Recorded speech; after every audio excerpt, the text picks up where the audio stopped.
As someone with a Palestinian background, being voiceless is the threat that you face from organization, all types of people in power that try to threaten you for speaking out against something that they aren't in favor of. There's a lot of people right now that are facing being silenced just for standing up for what's right, which is talking about what's going on back home in Palestine or condemning the genocide, and they can literally lose their jobs, lose their positions wherever it is, get expelled from universities. Although we're gonna do it regardless, it's almost threatening, because it's why are we the only marginalized group that can't speak out? Why are we the only people that are looked at as something not human? That's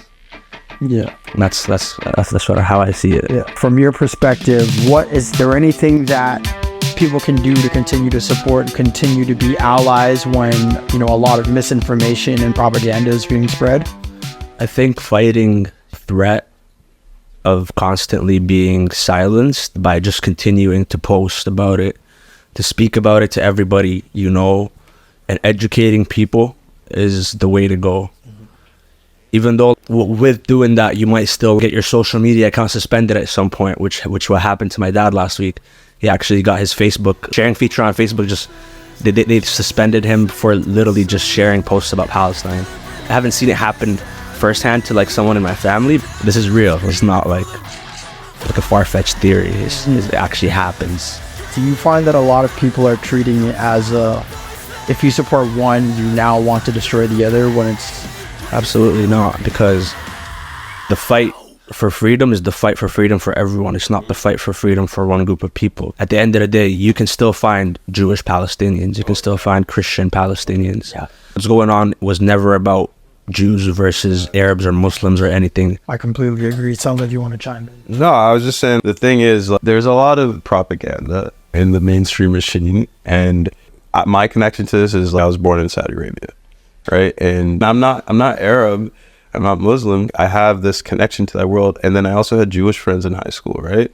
And it was crazy to see how polarizing it was, but more so with the mainstream machine, the way it just pushes divide and conquer, as always, right? And now, we're witnessing some things happening in real time, and there's Congo and Sudan as well, right? And all these places, there's repression everywhere. But in a lot of places that we lightly talk about it, and then it's an afterthought. But if the mainstream media was to make it a big deal, we'd all be talking about it. It's so voiceless, the whole concept here. If we had a voice, or if the mainstream media gave these people a voice, they wouldn't be so oppressed, right? That's what we assume. Mm-hmm. So that's his exact point, I think. It's sad to see it get turned into divide and conquer. The sad truth of the world. All the propaganda and all the stupid shit that goes on here. So apparently there was supposed to have been a Palestinian event at the Horseshoe Tavern. Yeah. And it was to bring awareness for what was going on. I heard about that one. Yeah. So the booker or whatever knew that this was the event. They were having an exchange. And then literally, I think the day of or the day before, the guy cancels the event. So the person who was trying to get that event organized to happen posted all of the communications between him and the booker for Horseshoe. Yeah. Everyone's boycotting the Horseshoe now. Just to touch on that, there's a lot of bands standing up for Palestine, and you see in the comment section, there might even be a lot of bots, just people throwing in so now you're anti-Semitic. It's all this divide and conquer tactics. But I do think that we should stop doing that, and this isn't a message to tell anyone what to do. This is just talking about the voiceless, right? This is what this whole thing is. It brings awareness to it. But if you're going to stand up for anyone, you should never be vilified for standing up for a sentient being. That should be a pure sign to someone that, there's some weird shit going on here. This person is just standing up for a sentient being, and they're getting vilified. Because obviously you see with a lot of media, it's vilifying and it's creating divide and conquer. How can we come together and just continue to support and help change things, hopefully, for the better? I think by just being an ally and joining things like the protests that are happening around cities all over the world, the more people that can get involved, it's gonna it's gonna echo and show people that, like, yeah, like, the people that are standing up are way more than the people that are against it. And the more voices there are, like, it's gonna come to a point where it's like, okay, like, this is an issue that can't be silenced.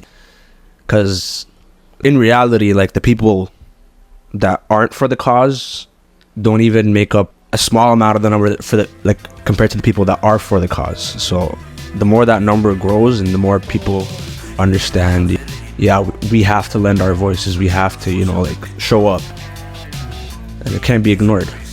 It can't be ignored. I don't want to be that corny artist that's like, this is the lyric in the song.